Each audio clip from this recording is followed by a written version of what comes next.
કેલિફોર્નિયામાં રહેતા તીર્થ સવાણી નામના 22 વર્ષના એક ગુજરાતીની ઇન્ડિયાના પોલીસ દ્વારા ધરપકડ કરવામાં આવી છે.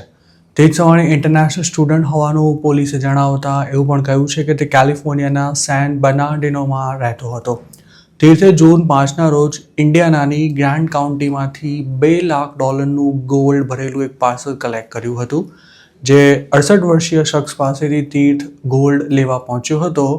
તે ફોન સ્કેમનો વિક્ટિમ હતો, જેણે આ ઘટનાના 2 દિવસ બાદ લોકલ પોલીસનો કોન્ટેક્ટ કરી પોતાની સાથે કુલ $2.31 લાખનું ફ્રોડ થયું હોવાનો રિપોર્ટ કર્યો હતો. આ વિક્ટિમનો સંપર્ક કરનારા સ્કેમર્સે પોતાની ઓળખ એફબીઆઈના એજન્ટ્સ અને સ્વિસ્ટર પોલીસ ઓફિસર તરીકે આપી તેમને એવું કહ્યું હતું કે તેમની આઈડેન્ટિટીની ચોરી થઈ છે અને સાથે જ તેમની સામે ક્રિમિનલ ચાર્જીસ નોંધાયા છે. વિક્ટિમને ડરાવી સ્કેમર્સે તેમને તાત્કાલિક પોતાના બેંક એકાઉન્ટમાંથી તમામ પૈસા વિડ્રો કરી લઈ તેમાંથી $2,01,000 ગોલ્ડ બાર્સ ખરીદવા અને $30,192 ક્રિપ્ટોકરન્સીમાં ટ્રાન્સફર કરવા માટે જણાવ્યું હતું. વિક્ટિમને કોઈ શંકા ન જાય તે માટે સ્કેમર્સે તેમને એવી પટ્ટી પડાવી હતી કે તેમની સામે તપાસ ચાલુ હોવાથી આમ કરવું જરૂરી છે. ત્યારબાદ સ્કેમર્સે તીર્થ સવાણીને જૂન 5ના રોજ વિક્ટિમને ત્યાં મોકલી $2 લાખનું ગોલ્ડ કલેક્ટ કરાવી લીધું હતું. આ કેસની તપાસ કરી રહેલા ડિટેક્ટિવ્સે પાર્સલ ઉઠાવનારા શખ્સ તરીકે તીર્થ સવાણીને આઈડેન્ટિફાય કરી લીધો હતો અને તે કેલિફોર્નિયામાં રહેતો હોવાનું પણ કન્ફર્મ થયું હતું.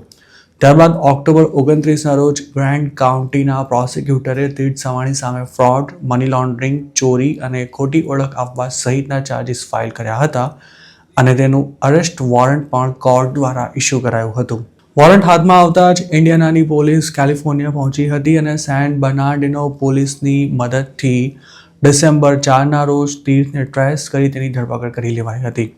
ડિસેમ્બર 1ના રોજ આરોપી તીર્થ સવાણીએ કોર્ટ સમક્ષ સામે ચાલી ઇન્ડિયાના જવાની તૈયારી બતાવી હતી અને ત્યારબાદ ઇન્ડિયાના પોલીસ ચાલુ અઠવાડિયે તેને કેલિફોર્નિયાથી લઈ ગઈ હતી અને તેને ગ્રાન્ડ કાઉન્ટીની જેલમાં મોકલી દેવાયો હતો.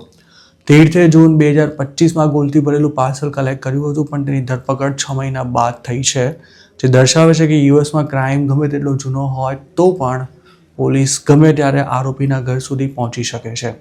તીર્થને જે કેસમાં અરેસ્ટ કરાયો છે તેમાં સર્વેલન્સ ફૂટેજ ઉપરાંત લાયસન્સ પ્લેટના આધારે આરોપી પકડાઈ જતા હોય છે. બીજા સ્ટેટમાં પાર્સલ લેવા જતા કુરિયરને ઇન્ડિયાથી ઓપરેટ કરતા સ્કેમર્સ જ ટ્રાન્સપોર્ટેશન સહિતનો તમામ ખર્ચો આપતા હોય છે, પણ રેન્ટલ કાર માટે પોતાનું આઈડેન્ટિટી યુઝ કરનારા કુરિયર વહેલા નહીં તો મોડા પણ પોલીસના હાથમાં આવી જતા હોય છે.